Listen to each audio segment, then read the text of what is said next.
प्रताप सिंह अहिरवार जी को आमंत्रित करती हूँ कि वो स्टेज पर आएं और अपना वक्तव्य रखें। साथियों, एक बहुत ही छोटे गांव से आता हूं। मध्य प्रदेश के अंदर छतरपुर डिस्ट्रिक्ट पड़ता है। आज की डेट में वर्तमान में उसका नाम जो चल रहा है बागेश्वर के नाम से जाना जाता है। उस व्यवस्था को बहुत करीब से देखा गया है। जो व्यवस्था लगातार दिन रात मेहनत कर रही है। अगर 24 घंटे से ज्यादा हुआ करते तो 24 घंटे से ज्यादा भी काम करते इस समाज को गुलाम बनाने के लिए। लेकिन वर्तमान जो परिस्थितियां हैं, ये परिस्थितियां हमें एहसास दिलाने का काम कर रही हैं कि आप और इस देश का बहुजन समाज इस देश में लगातार गुलाम कैसे रहे। उस व्यवस्था के लिए ये जो मनुवादी ताकतें हैं 24 घंटे काम कर रही हैं और एहसास दिलाने का काम कर रही हैं कि आप अगर इस देश के अंदर सुरक्षित रहना चाहते हैं तो आपको उस व्यवस्था में अपने स्थान पे स्थापित रहना पड़ेगा। शक्ति प्रदर्शन के माध्यम से, वैचारिक माध्यम से, सांस्कृतिक माध्यम से, हेलो, कोई सा भी माध्यम हो, वो हर एक माध्यम से हमें कमजोर करने की पूरी तैयारी में लगे हुए। लेकिन साथियों, मैं आपसे कह देना चाहता हूं इस मंच के माध्यम से कि मैं व्यक्तिगत इस देश के बौद्धिस्टों को, अंबेडकरवादियों को इस देश का सबसे बड़ा शुभचिंतक मानता हूं, सबसे बड़ा देशभक्त मानता हूं। क्योंकि इस देश के अंदर अगर कोई समानता की बात करता है, शिक्षा की बात करता है, अधिकार की बात करता है, महिला और पुरुष में कोई अंतर नहीं समझता है तो इस देश का अंबेडकरवादी है और बौद्धिस्ट है। तो इस देश के बौद्धिस्टों की जो जिम्मेदारी है वो अपने आप को सुरक्षित करने की नहीं है, इस देश को सुरक्षित रखने की है। तो आपके अंदर धार्मिक परिवर्तन नहीं आया, अगर आप नहीं समझ पाए कि इस देश में सही दिशा क्या है तो ये देश नुकसान में जाएगा। क्योंकि ये तो मेरे मायने में ये गुलामों का देश है।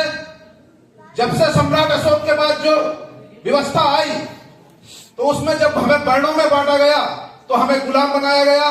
जब मुगल आए तो ये देश का हर एक नागरिक गुलाम हुआ, अंग्रेज आए तब भी गुलाम हुए। और ये देश का जो गाय के गोबर खाने वाले, गाय का मूत्र पीने वाले जो लोग हैं, अगर इनके हाथ में देश रहा तो ये दोबारा गुलाम बन जाएगा। इसलिए इस देश के हर एक अंबेडकरवादी, हर एक बौद्धिस्ट की जिम्मेदारी है कि वो इस देश को सुरक्षित रखने के लिए अपने आप को बौद्ध धर्म की ओर प्रस्थान करे और अपनी पहचान जातियों से निकालकर बौद्ध के रूप में स्थापित करने का काम करे। क्योंकि अगर आप सफल नहीं हुए तो ये देश असफल हो जाएगा और दोबारा गुलामी की जंजीर में जकड़ने का काम जो हो जाएगा। साथियों, मैं मानता हूं कि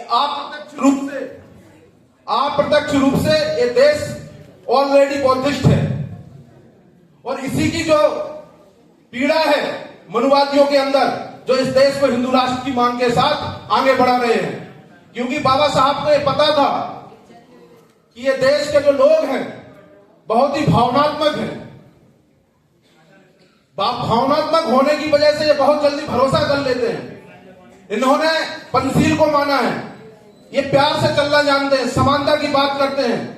अगर दुश्मन भी अगर मोहब्बत से बात कर ले तो उसको भी गले लगाने की ताकत रखते हैं। तो बाबा साहब ने संविधान में जो शक्तियां हमें दी, उस शक्तियों में किसी के साथ भी छोटे बड़े की व्यवस्था नहीं रखी, सभी को समानता का अधिकार दिया। लेकिन वो लोग नहीं चाहते हैं कि आपको बराबरी का अधिकार मिले, इसीलिए वो लगातार संघर्ष कर रहे हैं साथियों। और सबसे बड़ी बात यह है कि आप देखिए भारतीय संविधान में हमें जो अधिकार मिले वो लगातार कहते हैं कि आपको स्पेशल अधिकार मिले, आपको ज्यादा अधिकार मिले। लेकिन मेरे भाइयों, आप बताइए, 302 मर्डर पे अगर केस लगता है तो किसी ब्राह्मण को कोई अलग से धारा लगती है क्या? अगर कोई बहुजन समाज का व्यक्ति कोई गलत काम करता है, कोई अपराध करता है, तो अपराध सभी के लिए उसकी जो सजा है बराबर है, तो हमें अलग से कहां मिला?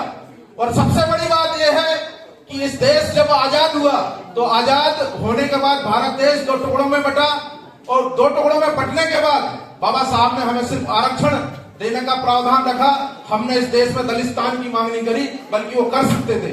तो हमसे बड़ा तो देशभक्त नहीं है, लेकिन इन देश के लोगों को गुलाम रहने की आदत है, और गुलाम बनाए रखने की आदत इस देश के मनुवादियों के बीच में है। इनसे अगर हमें बचना है तो हमें जाति को भूलना पड़ेगा मेरे साथियों, क्योंकि बौद्ध में एक समस्या हमेशा से रही है कि जब उसकी पहचान पूछी जाती है तो हम बताते हैं कि आप कौन हैं, तो आप अपने नाम के साथ बौद्ध जरूर जोड़ देते हैं, लेकिन बाद में आपसे पूछा जाता है कि आखिर आप जाति कौन सी जाति से आते हैं। तो ये जो पूछने का जो सवाल है, ये हमें बात नहीं रखनी चाहिए कि आखिर आप किस जाति से आते हैं, क्योंकि अगर हमारे बीच से ही जाति पूछी जाएगी तो हम बौद्धिस्ट कैसे बन पाएंगे? हमारा एक ही धम्म है, एक ही विचार है कि हम बौद्धिस्ट हैं। और दूसरा सबसे बात तो ये है कि हमारे भाई जी नीलम बौद्ध जी इस कार्य के माध्यम से, इस के माध्यम से तो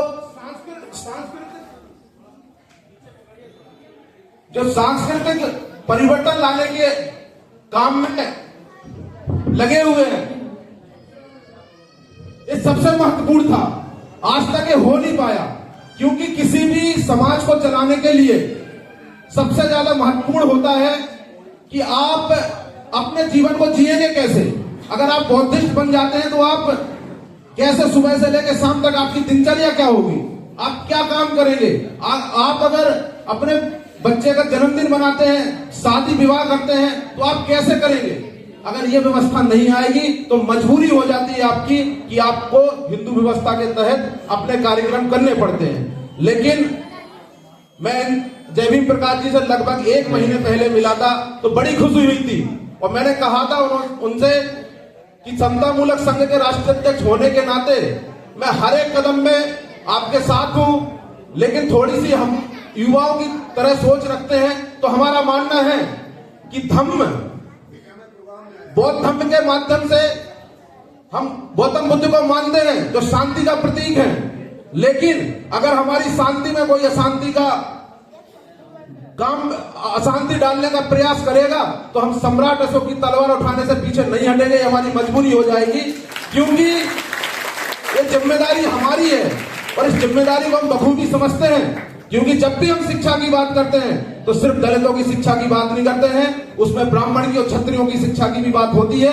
जब भी हम समानता की बात करते हैं तो हम ये नहीं कहते कि हम बड़े हो जाओ आप छोटे हो जाओ। तो अगर हम नहीं जीते तो ये देश गुलाम हो जाएगा, और इस देश को गुलाम हम होने नहीं देंगे। ये हमारी नैतिक जिम्मेदारी है।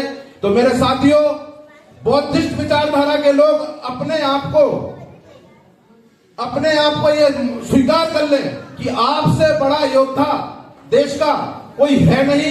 अगर सरहद पे कोई लड़ाई लड़ रहा है तो आपके सैनिक भाई लड़ रहे हैं, और देश के अंदर अगर कोई रूढ़िवादिता से लड़ाई लड़ रहा है, मनुवाद से लड़ाई लड़ रहा है, इस देश को मजबूत करने का काम कर रहा है, तो इस देश के अम्बेडकरवादी लड़ाई लड़ रहे हैं। तो हमें गर्व से कहना चाहिए कि हम बौद्धिस्ट हैं और अम्बेडकरवादी हैं। नीला गमछा और एक पंचशील का झंडा अगर कोई लेके चल रहा है तो हम ये समझ सकते हैं कि वो व्यक्ति सोच से लोगों के लिए समर्पण, समानता की बात करने वाला है, और अपने लोगों को ही नहीं, इस देश के हर एक व्यक्ति को उसके अधिकार के लिए लड़ने वाला है।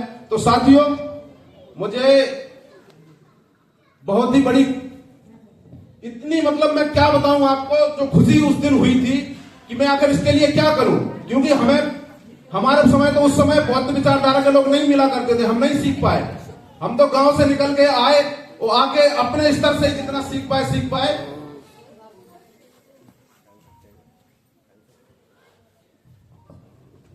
तो साथियों, मैं लास्ट में एक ही बात कहूंगा कि मेरे भाइयों, मेरी माताओं, बहनों, मेरे सम्मानित मंच पे बैठे साथियों, कि आपका भाई संघर्ष कर रहा है और जय भीम प्रकाश जी के साथ 24 घंटे हैं। जहां पे भी हमारी आवश्यकता पड़ेगी हम उनके साथ हैं। और जय भीम प्रकाश जी से भी कहना चाहता हूं, हमें याद करते रहें। और आपके जो कैडर लगते हैं उन कैडरों के लिए आप हमें कह सकते हैं, और आपकी जो ऑनलाइन मीटिंग होती है उस मीटिंग में हमारा पूरा सहयोग रहेगा। जय भीम, जय भारत।